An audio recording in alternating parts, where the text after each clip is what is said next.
How's it going, guys? In this video, we're going to talk about psychic abilities and opening your third eye and all of the kind of related phenomena, stuff that I've experienced so many times throughout the course of my life that I would have to say that I'm psychic, I guess. I don't like the sound of that. I'm almost appalled to hear the words come out of my mouth. But at the same time, you know, this stuff has happened so many times that there's just no question of coincidence for me at this point. I mean, really, there shouldn't have been much earlier in the process. But, you know, you really have to remain committed to intelligent thinking and objectivity and, you know, in the interest of preserving the integrity of my intellect, you know, and sanity, you have to admit that there is an extremely high probability of coincidence for any, you know, sheer coincidence, and nothing more.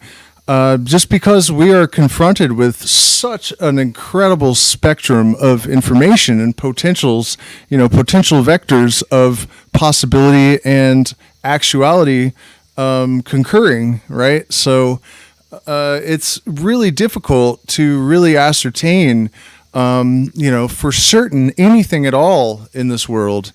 And then, you know, we have a very almost ubiquitous tendency, I think, amongst, you know, so many people to, you know, it's having an ability to believe things that are obviously patently false, that there's no possibility that they're true. And, you know, people will just really willfully invest in things that they want to believe. And I have always been on a quest for truth. And so I'm very cautious about this stuff. You know, and I guess partly that is a testament to the fact that I have really come through these experiences unable to reject them. The most recent one was with a client, and this kind of stuff happens all the time. It becomes the rule even more than the exception, you know, and there are different varieties of it. I would say that with absolute certainty, I've experienced telepathy at least a dozen times where it was absolutely undeniably telepathy. And a couple of cases, at least two cases where the information that was received was verbatim. Every single word was exactly the same. And in one of those cases, it was as if the person was looking through my eyes. She knew everything that I had been doing and literally every word of every thought that had gone through my head. You know, and then precognitions, I have definitely experienced that a number of times. And the most common one, I think, is that I have access to information that I shouldn't know, that I have no way of knowing. One of those instances I became aware of just, I think, 2 or 3 days ago. Years ago, someone asked me what a monad was, and I went into this really in-depth explanation, and I remember thinking, I'm not really sure if I should have done that because I've actually never studied this. But I knew that I knew what I was talking about, and a couple of days ago, I happened to research Leibniz, the mathematician, and his work on the binary number system because I'm doing a video that you guys all need to watch when it comes. By the way, you guys, don't forget to hit the like button, share, subscribe, support us on Patreon, where you can join our secret streams. And I'm going to start doing commentary to every video that I release. So there'll be expanded versions of every single video. And then also, you know, in some cases, I'm going to do pretty cursory videos for the public, and then I'll go into a lot of depth in the Patreon. The next one that's coming out tomorrow is very rare psychedelic compounds. A bunch of information about that, and a lot of them I can almost guarantee you've never heard of. So where was I at? Whoa, accessing information that I couldn't possibly have. Just on a very basic level, the monad thing, Leibniz and the monad, that's what reminded me of the video, Robert Anton Wilson, and synchronicity. The video is called Synchronicity, Isomorphism, and the Implicate Order. And in part, it offers a scientific and rational explanation for these type of experiences, or at least certain varieties of these kinds of experiences. But Leibniz came up in the course of creating this video, and I discovered that he was the person who originally conceptualized the monad, at least in his terms, and it was exactly as I had described it out of nowhere, just because I needed the term.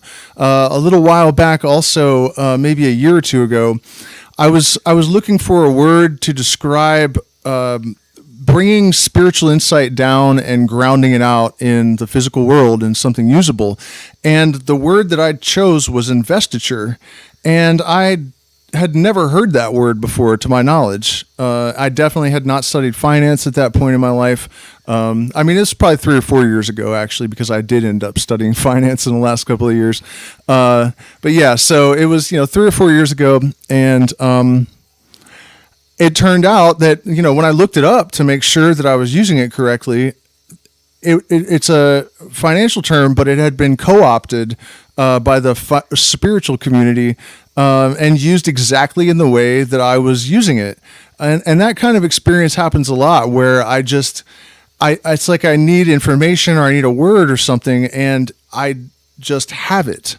There have been much stranger instances of that and more dramatic. But I'm just trying to give like a cursory overview of the type of things that I'm certain happen in terms of having access to capacities of consciousness that are preternatural, or maybe a little bit beyond the norm. And then precognitive experiences that I've had range from, international circumstances. Some of them are maybe unfulfilled. For example, I had a vision many years ago where I was told by these alien entities, I had eaten way too many mushrooms, and these alien entities were telling me, we know you're concerned about the Patriot Act and the New World Order and all this stuff that's happening on your planet, but don't worry, at the last minute, right when the New World Order is about to take over the planet, and the oceans are almost dead because they're so full of poison and plastic and all, at the very last hour, we'll intervene. And now here we are on the brink of World War III. It's exactly as they described in this vision. So that was a little less certain, but it certainly seems consistent with what we're actually experiencing. And then there's some pretty remarkable circumstances that I've actually captured for posterity on my YouTube channel, which shocked me as much as anyone else. In fact, one of them is so unbelievable that a lot of people have accused me of engineering it, because it's just not reasonable. And I don't blame them one little bit. But I made a video called The Phoenix Process that is about the process, I guess, of opening the third eye and, sorting out your shadow stuff and all of that, the awakening process. And during the course of that video, I mentioned the number 1111, and that even thinking about it or getting yourself into that space could actually provoke the sort of synchronicities that you associate with 1111. And so after I finished the video, which was videoed in 4 different areas over 3 or 4 weeks, and then jumbled together, out of sequence too. When I was looking for where I mentioned this about 1111, I ended up clicking on 1111 because I couldn't find it, and I thought, no way. Clicked on 1111, and you hear 1111 come out of my mouth. It's exactly perfect. And I'm literally saying that just mentioning this can provoke it to happen. It's a 36-minute long video. The chances of that are just astronomically low. And I was speaking so specifically about that particular phenomena in exactly the way that it manifested. It's definitely absolutely mind-boggling. And then about 12 minutes later in that video, I talk about freezing an image in your mind during a certain type of meditation. And when I say that, my image freezes. I just don't know how to dismiss that as coincidence. I really don't. Now, here's really the meat and potatoes of this thing, though, because obviously when people are taken to task about this, when they're called out, when they're challenged to do it publicly, I didn't talk about channeling yet, though, did I? This is another one that I think is almost always fake. Before I get into my explanation, I want to touch on each one of these subjects. It's almost always fake, and I don't necessarily believe that you can talk to dead people. I don't really, when people believe they have a spiritual attachment and they have some being following them around throughout their life, or, whatever kind of thing it is, it's just generally not convincing. And I really hope that people that have passed on have something other than just sitting around waiting to talk to dead relatives to do. It just doesn't seem realistic at all to me. But at the same time, I took initiation in the Hermetic Order of Golden Dawn, maybe, 13 years ago or something like that. And when I was a neophyte in the very early stages of it, I was given a task to stop by this old friend of mine. His name was Joe. He was a ex-bandito, so like a gangbanger in Mexico. And I'm not going to go through every detail of the story, but it was very strange. And I eventually ended up in his living room, and I knew that his brother had been shot and killed. And I knew that it was my job to convince him to forgive the guy that killed his brother. And so I took a small puff of marijuana just to kind of like relax and open my mind up, and everything turned purple, which I now understand is typical of this kind of experience. There was like a purple hue. I had my eyes closed, but still this purple hue. And I said, "Who's Christina?" And his eyes bugged out of his head, and he says, that's the bitch that got my brother killed. And then I knew the name of the dog, and I knew, all of these other characters that were involved. And eventually I did convince him to forgive the guy that had killed his brother. And it was eating this guy alive. It was absolutely necessary. And it turned out I didn't know this until this experience, but he had been killed too. The guy that killed the guy's brother was already dead, so there's no revenge to be had. So it's just like this insanely maddening thing that he had all this hatred and nowhere to vent it. You know what I mean? He couldn't even go kill the guy. And so here's the thing, though, and this is now we're going to get into the critical thinking phase of this discussion, because it's really, really important. I've watched a lot of my friends go down in flames, I feel like, because as soon as they open their mind, they become too open-minded, too willing to accept things, too willing to believe things. They end up paying fraudulent psychics. Basically, honestly, lose my respect, because I can't really I don't mean in like a really negative or nasty way, but I just mean like I no longer have common ground to really communicate, or once you go down the new age rabbit hole, I'm just kind of done with you. It's just really sad to me. And, it's just one of those things that just rubs me the wrong way. That kind of gullibility and naivety and just abandoning reason. And, that's not what we need. We need people that are capable of navigating the full spectrum of consciousness without becoming flakes and muddle-headed mystics. You don't want to become so open-minded that wind is whistling through your ears. One of the biggest problems with acquiring a greater mass of people that have experienced genuine gnosis is that so many people make us look like insane idiots. And that's, something that I am really invested in trying to mitigate, is the damage from that. And, that's why it's so important to go through all the different possibilities, right? When I was apparently channeling, this guy's dead relatives, I was in the room with him. A feedback loop between our subconscious minds is a totally valid explanation. There's actually no reason to believe that I was actually communicating with his dead relatives just because the information I received was accurate.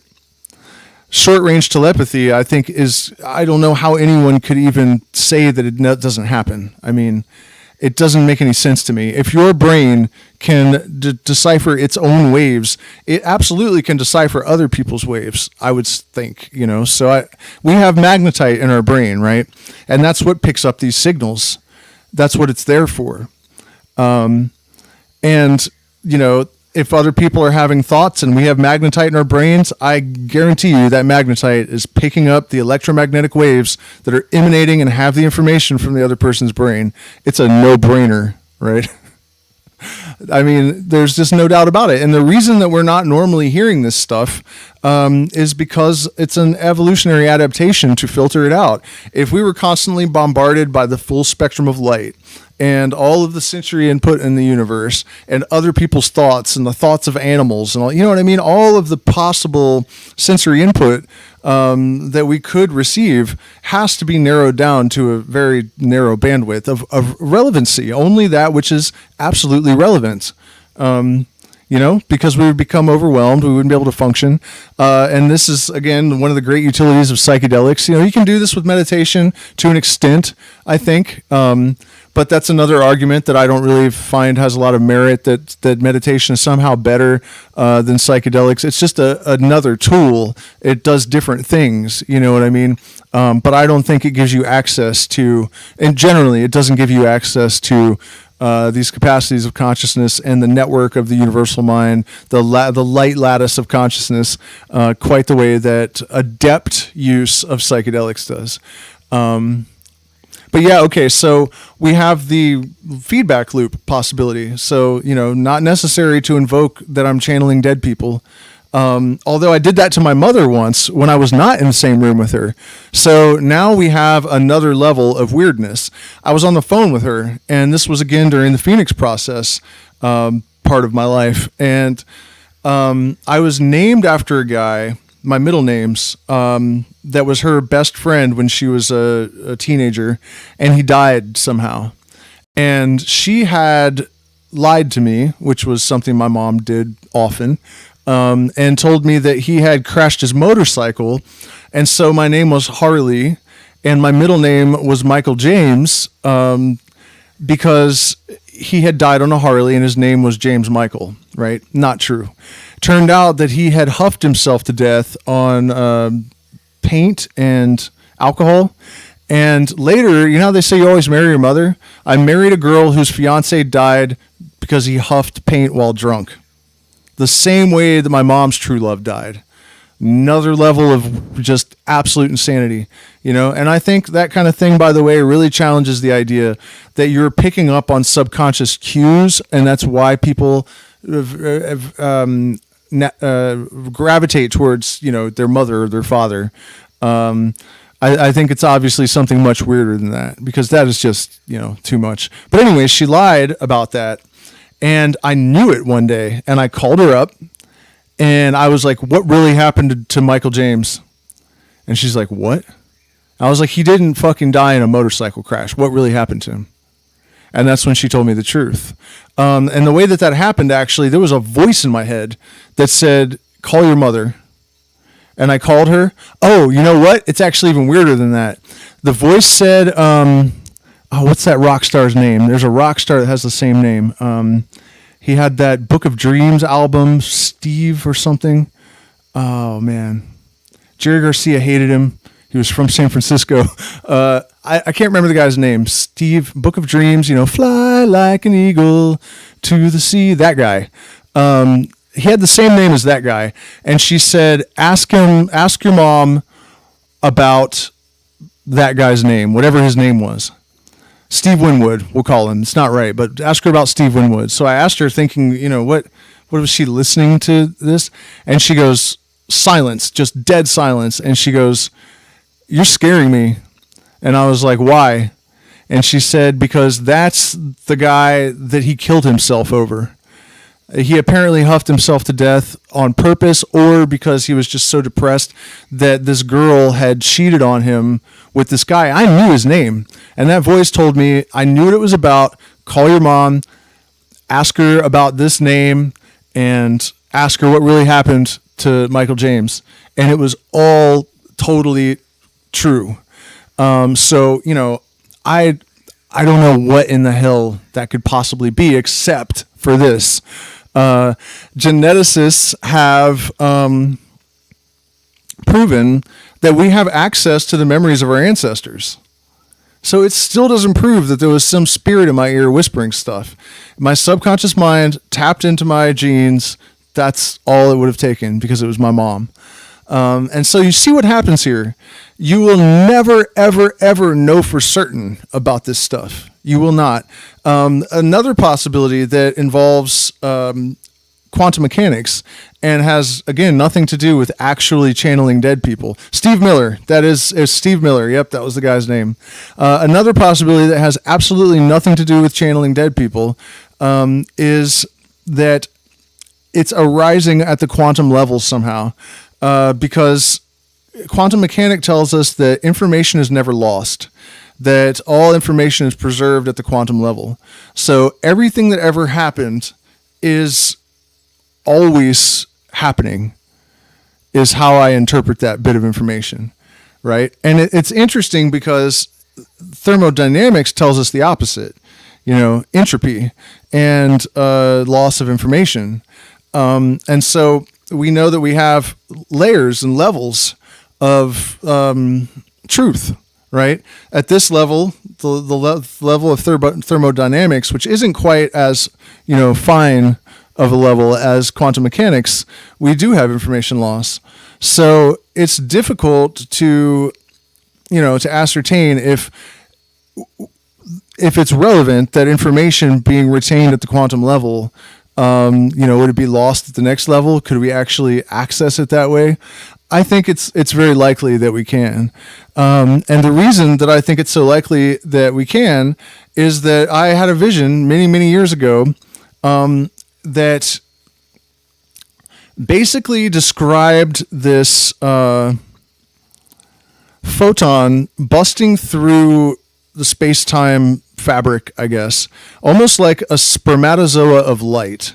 And that single starseed is how I thought of it. Obviously, this has nothing to do with the popular conception of starseed, but I thought of it as a starseed because eventually it would become a star. And then if the star was successful, it would become a black hole.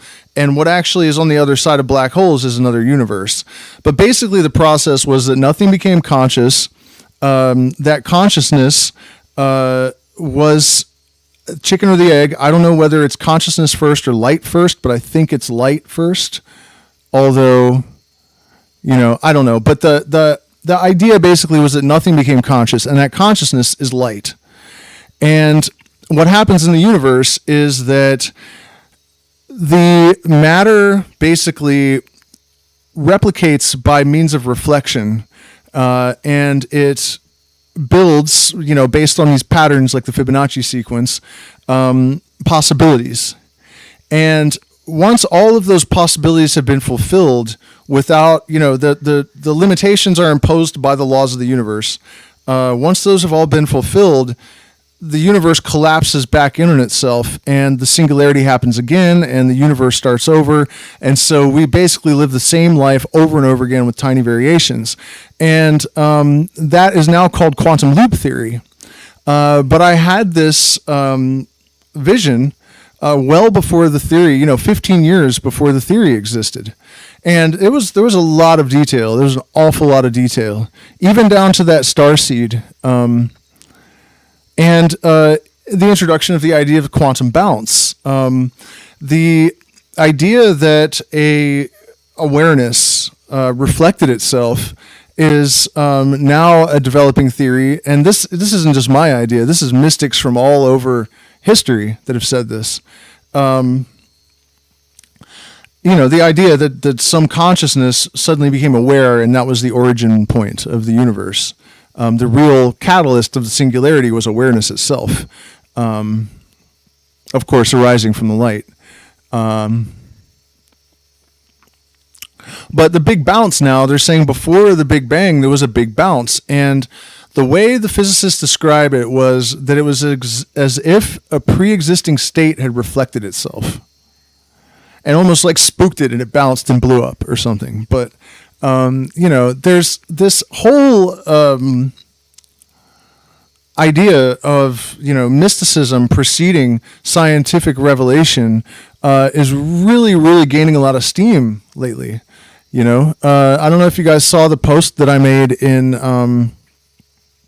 my bad, it's going to post at 6:00 tomorrow, but so spoiler alert, they just took a picture of a photon at the exact moment that it becomes entangled with another photon. So it's called the biphoton phase. And so the photons are out of phase, and one of them represents a negative polarity and the other one represents a positive polarity.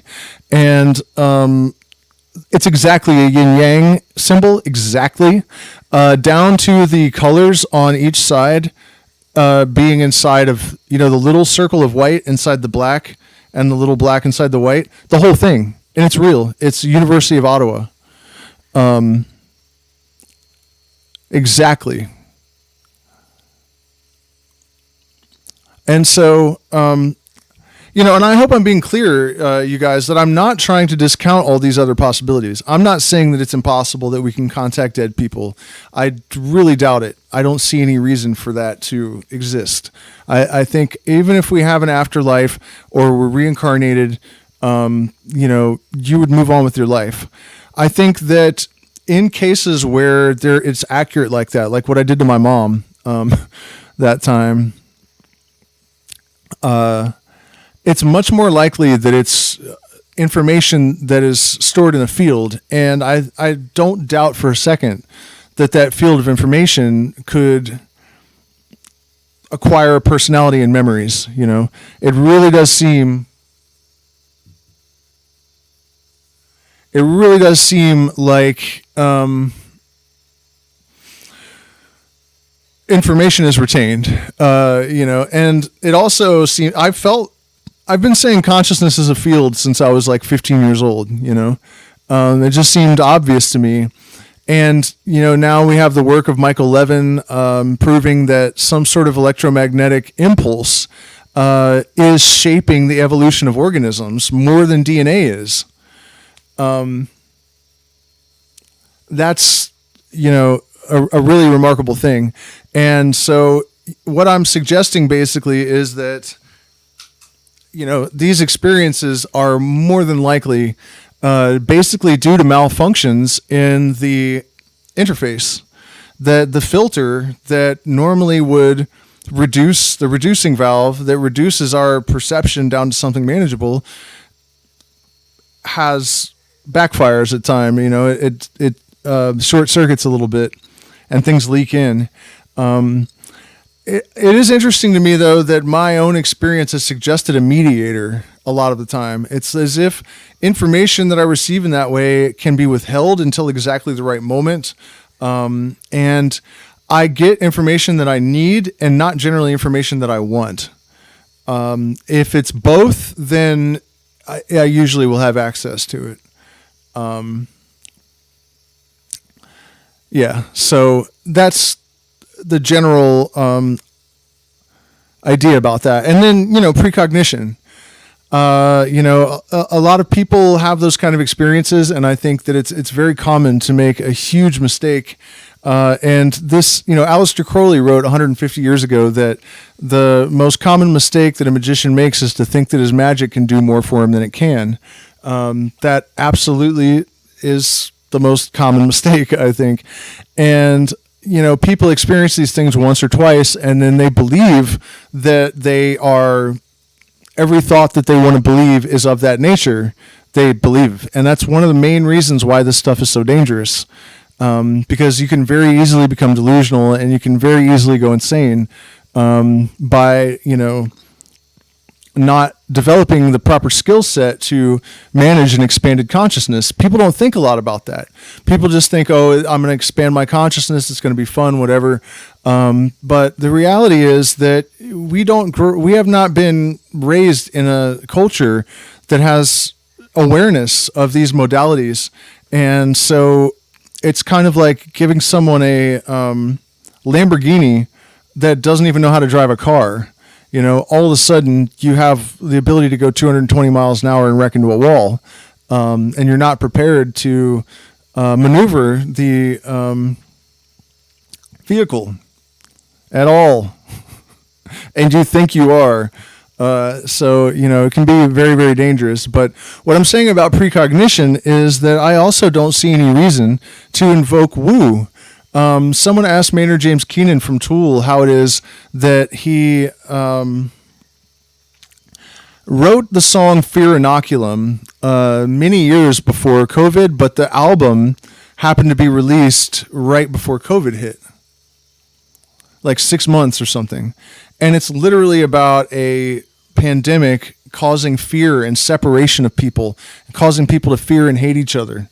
It sounds like it was written as a response to COVID. And he said, people want to make a profit of me, but it's actually just subconscious pattern recognition. There's no woo about it. It's just subconscious pattern recognition.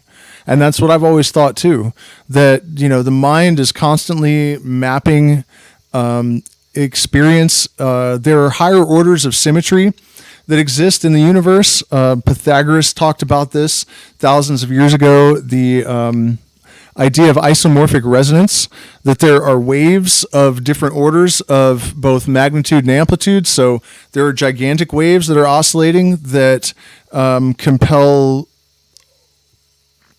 chaos to order on a grand level, so across centuries and galaxies and universes. And then there are waves that are doing it at the subatomic level, and they're acting as photons, giving rise to our consciousness. And this is where we get experiences of symmetry, right? When you establish communication between the two hemispheres of the brain, you have established a greater level of symmetry in your experience. And so your inner experience synchronizes with your external experience. And that manifests as synchronicity, but it's actually the function of an isomorphic wave. And isomorph, by the way, means the same but different. So the synchronicity is internal and external, and therefore it's the same but different.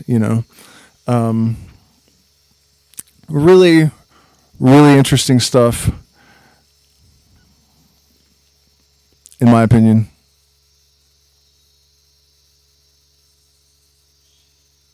Yeah, I mean, it is frustrating for me for sure, Mr. Something Else. The numbers that I have, I mean, I know the content is pretty powerful and unique, and after 5 years, I'm getting 8 people. I used to get, up to 14,000. Sometimes I don't know why I'm even doing this anymore. They've really got me buried. It's really just absolutely pathetic. And so obvious, a lot of people try to tell me, oh, you're not shadow banned, and it's like, come on. People have similar content that's not as good, and they're getting 1,400 views an hour. Obviously, it's not me. I'm aware of that. So, yeah, that's not super inspiring. But here's the thing, even if these mechanistic explanations for these phenomena and these experiences are correct, I don't really understand why that rubs so many people wrong. I think that there's a lot of desire to move into a fantasy-based type of spirituality because the world, going on, Northern Lights? The world is getting so harsh and so frightening and uncertain. I've watched a lot of my friends do this. Their lives are not as they would like them to be exactly. And so their spiritual life becomes this like comic book fantasy that has no, metric of, there's no critical thinking, there's no skepticism, there's nothing but selective perception engaged in order to craft, some kind of fantastical conception of the universe. And the reality is that impossible things don't happen on this plane of existence. Everything that happens here has some kind of mechanism of action. So if psychic phenomena, if it happens, there's going to be some kind of explanation in terms of, the deterministic process that is involved. And it's going to have to do with the electromagnetic field and light, And actually, the answer kind of just hit me right now. Long-range telepathy used to bother the hell out of me because short-range telepathy, I can totally understand how that happens. We all have magnetite in our heads. We all have brain waves carrying our thoughts. No problem. This is easy to understand. And I've had some remarkable experiences of telepathy. One of the most interesting, and this one really cemented that the pineal gland is central to all of this in my mind because I had an experience where I could see out of it on ayahuasca one night. And the first thing that happened is a mosquito landed on my forehead and I could see it coming. And then I felt it actually bite me. And so I realized it was real. And I was like, wait, my eyes are closed. And so I stood up and walked around and I could see my hand waving in front of my face, all this stuff, tracking everything perfectly. And the next night I went downstairs and this shaman I had telepathic experiences with all the time. Which is to be expected, right? The ayahuasca compounds were originally called telepamine. And, on one occasion I just met my partner. We now have a child together. And I was sitting with my eyes closed thinking what I should do about her. And I was thinking I should invite her to tea because it's, more casual than dinner.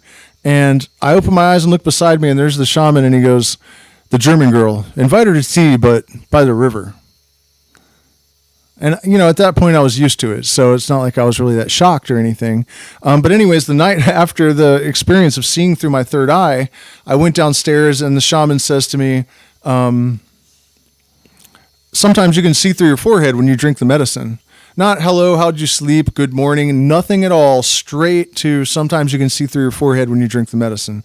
So I went home and I Googled, are there optic nerves and lenses in the third eye. And sure enough, it's connected to the visual neocortex and it's wired in and everything. So you absolutely can see through it. In fact, some people think that eidetic visuals, which means when your eyes closed, you still see stuff, that it's your pineal gland. It's your third eye that's responsible for that. By the way, you guys, hit the like button, share, subscribe, support us on Patreon. You can also send support to the addresses in the chat. We're demonetized and shadow banned. So I put dozens and dozens and dozens of hours into YouTube and I get little in return. In fact, I have put in about 40 hours so far in the next video that I'm going to publish. Not this one on Saturday, but the one that's coming next Saturday, and it's only halfway done. And our Patreon is going to have a lot more perks starting now. So there'll be expanded versions of all my videos there. But yeah, so pineal gland wired in, definitely can see through it, definitely works as described. But we were going somewhere before I went on my rant about the pineal gland there. It was probably about the fact that, these altered states do increase the frequency and the intensity of these kind of psychic experiences. I've definitely had numerous experiences with DMT entities where I was told things that were specific, names were given, amounts of money were given that were absolutely true. In one occasion, a mantis opened up the vision as it was closing and stuck his head back into this dimension. And he's like, "Hey, so-and-so just sent you $1,000 and it closed and it was gone. My phone beeped. I picked it up. And it was the person named, and they had just sent me $1,000 that I had not asked for. I had not sent out any distress signals, absolutely nothing." Oh, that's where I was going. The answer to all of this and the long-range telepathy. Sorry about that, guys. I had a little bit of a brain fart there, but consciousness has its origin in the photon, right? I'm not 100% sure if it happens when the photon interacts with the electromagnetic field, because that's what light is. The photons don't glow. They're not lightning bugs. They're not fireflies. The light is produced when they pass through the field at light speed. So it is something akin to atomic fire. So I guess in a way it doesn't matter. I'm just curious, what is actually exactly going on there. But our consciousness arises from light, and light moves at light speed. So anywhere on Earth at light speed is like no time at all. And the photons that make up our consciousness are constantly interfacing with the electromagnetic field that encircles the Earth. That's how it happens. That's it. That's it. That's the mechanistic basis for telepathy. If anybody asks you, you're dealing with some skeptic, it's like, oh, well, this is fucking stupid. People just don't understand that science it's not science. Science is the observation, but the universe has, mechanistic basis for things that science just doesn't understand yet. It doesn't mean that it's woo necessarily. Some things are easy to recognize as woo and say, this is just not real. That's very easy to do, and I think the idea that spiritual beliefs are just kind of shit people make up, and then just believe because they want to, and everyone has different ideas and they're all true and all that crap is polite sounding, but it's not real. Certain things are real, other things are not. There's one truth about any question, and that's it.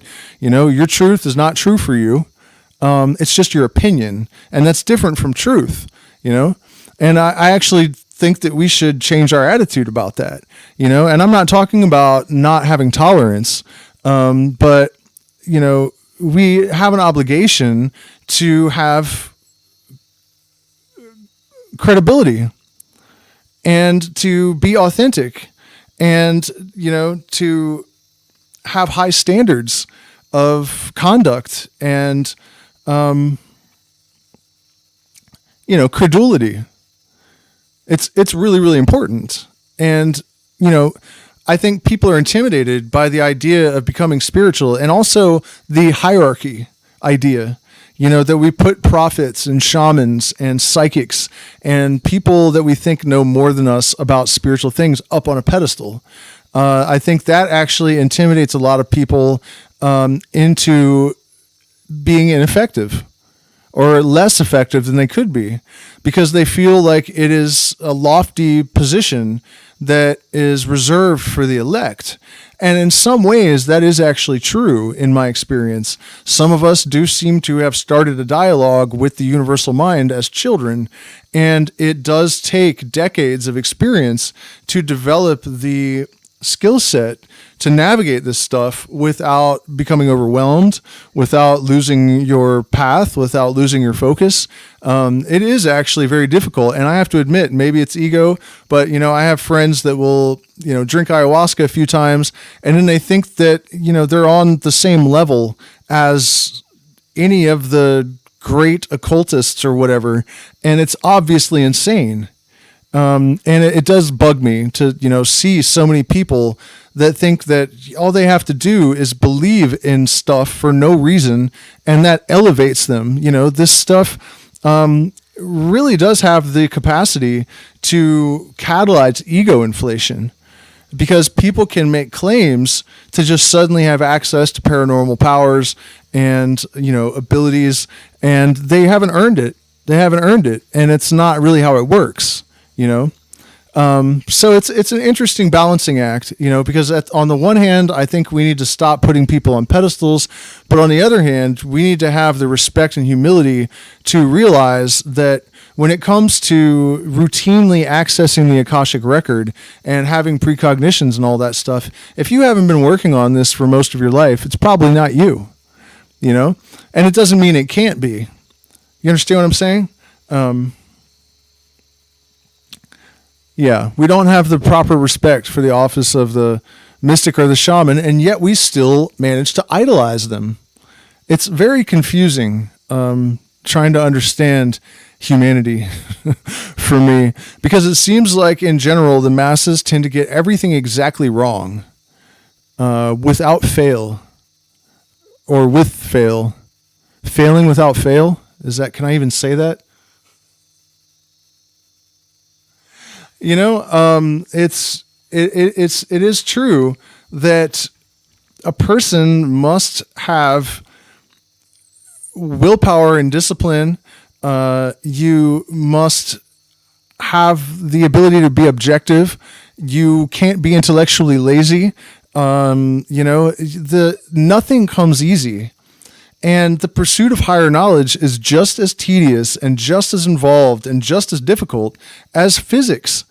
Aleister Crowley said that magic is actually the most difficult branch of physics and the most dangerous. And I don't really think that's an exaggeration, But then at the same time, if you are willing to actually do the meditation, to do the pranayama, to take the psychedelics, to study the sciences, and to do everything that's really necessary to become an adept metaphysical entity, that opportunity is available to you. But you're not going to just drink ayahuasca twice and, just suddenly become able to access the entirety of the Akashic record. And I honestly, I've just watched someone become that guy.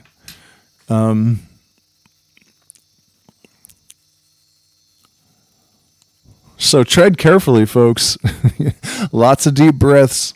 And by the way, I do consultations. I can act as a guide for you if it's appropriate, and you can contact me through email. We also still have a couple of spaces available for a retreat in October.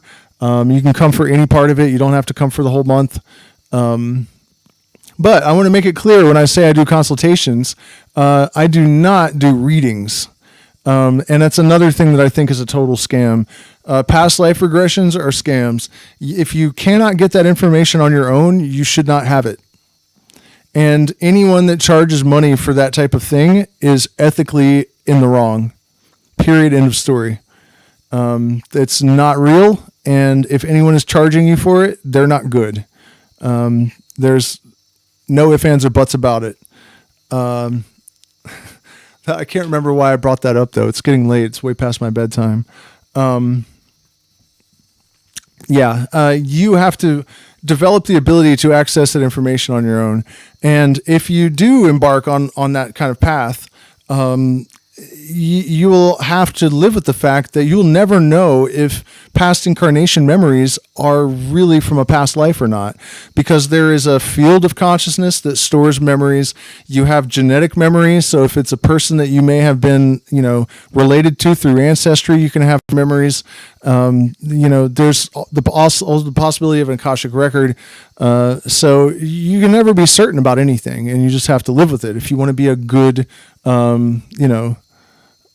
metaphysician, if you want to have a legitimate spiritual life with substance, you're never going to know anything. That kind of belief is just the death of intelligence. It's just not advisable. And then people that do readings over the internet too, I think that's entirely a scam. I do believe that intuitive healing is, I know all kinds of things about, I meet people, I read the entire contents of their being in a second. People have told me that it makes it very difficult to be around me, because usually you have this social lubrication and you have the ability to kind of hide behind your politesse. And with me, you can't do that. And I don't pretend like I'm not seeing through everything. Not for a second. So it's a blessing and a curse, but I really don't think that doing that sort of thing over the internet is really appropriate. It is possible maybe that face-to-face in a video call. But yeah, there's a lot of, the overwhelming majority of people are scammers. And I think that a lot of those scammers are well-meaning scammers. They probably have had a few legitimate experiences, and then they believe that everything that they do is real, when almost none of it is. These experiences, in case I haven't made this point clear enough, are intermittent, right? I have had a lot of them, far more than I think is normal for people, based on the feedback that I've gotten, but it's not consistent, and anyone that's ever been challenged to prove their psychic abilities on the spot has failed every single time ever. So, that's just how it is. It's intermittent. And sometimes I think it's intermittent because we don't get to decide when it happens and when it doesn't. So I hope this stream has been helpful to you guys. I appreciate each and every one of you. Please do hit the like button, share, subscribe, support us on Patreon. Join me tomorrow. I made a video I'm really proud of about the rarest psychedelics in the world. Mushrooms that produce ketamine naturally, and fish that will get you in a delirious state for 36 hours. And the downside of the video is that almost none of this shit should be tried by anyone ever. But it is interesting nonetheless. And then I'll do a stream about plant medicine after the fact. So I hope to see at least some of you guys here in October. We still have, I think, 2 spaces open. We'd really like to fill them, because if we can, then the family gets to move to Ayampe, to the coast. That's basically the reason for these retreats, so that we can move out to Ayampe. There's a school there that we really want to get our son into, but it's $300 a month, and the coast is way more expensive. So we need to go there with a little bit of a nest egg. So yeah, join the Patreon too, because all the extended videos are going to be interesting. I'm actually making my videos for the public shorter now. They're just going to be like a precursor or a cursory glance at a subject. And if you want the meat and potatoes of it, you're going to have to join Patreon, because I'm demonetized, shadow banned. I put 50 hours into a video and I make $2. I can't keep doing that. So if you guys want to see me to continue to make meaningful content, you're going to have to join the Patreon, because I'm just not going to do it for the public anymore. So thank you so much, you guys, for this. Well, you know what? I didn't talk about the methods for this very much, but we'll do another video where I'll get into that more. So thank you guys so much for spending this time with me, and I'll see you again soon.